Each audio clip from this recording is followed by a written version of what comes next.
দীর্ঘ ৩৬ বছর পর চট্টগ্রাম বিশ্ববিদ্যালয়ের কেন্দ্রীয় ছাত্র সংসদ চাকসু নির্বাচনের তফসিল ঘোষণা করা হয়েছে। আগামী ১২ই অক্টোবর অনুষ্ঠিত হবে নির্বাচনের ভোট গ্রহণ।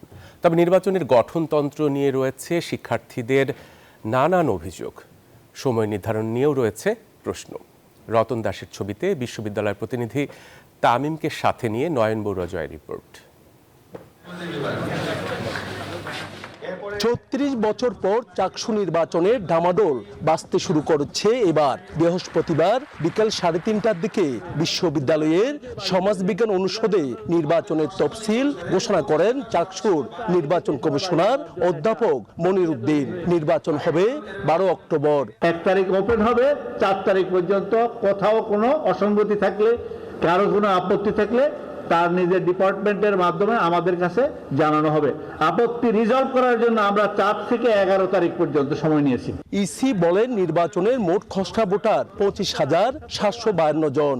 আগামী সোমবার এই তালিকা প্রকাশ করা হবে। আগামী ৪ সেপ্টেম্বর পর্যন্ত ভোটার তালিকার বিষয়ে আপত্তি জানানো যাবে। চূড়ান্ত ভোটার তালিকা প্রকাশ করা হবে ১১ সেপ্টেম্বর। ১১ তারিখ চূড়ান্ত ভোটার তালিকা প্রকাশ করব। সেপ্টেম্বরের ১১ তারিখ বৃহস্পতিবার, আচ্ছা, শুক্রবার শনিবার বাদ যাবে, রোববার সোমবার মঙ্গলবার এই ৩ দিন চাকসু অফিস থেকে বা অন্য যেটা আমরা জানাবো সেখান থেকে মনোনয়নপত্র বিতরণ করা হবে।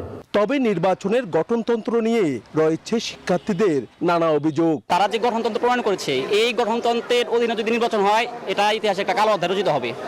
এই গঠনতন্ত্রের আমূল সংস্কার করে ছাত্রছাত্রীদের সাথে অবশ্যই ভালোভাবে বসে গঠনতন্ত্রের পরিবর্তন করার মাধ্যমে তারা যেন এই তফসিল বাস্তবায়ন করে। এই সময় চট্টগ্রাম বিশ্ববিদ্যালয়ের উপাচার্য সহ অন্যরা উপস্থিত ছিলেন। তফসিল অনুযায়ী মনোনয়নপত্র বিতরণ ১৪ সেপ্টেম্বর। ১৫ সেপ্টেম্বর মনোনয়ন জমা নেওয়া শুরু।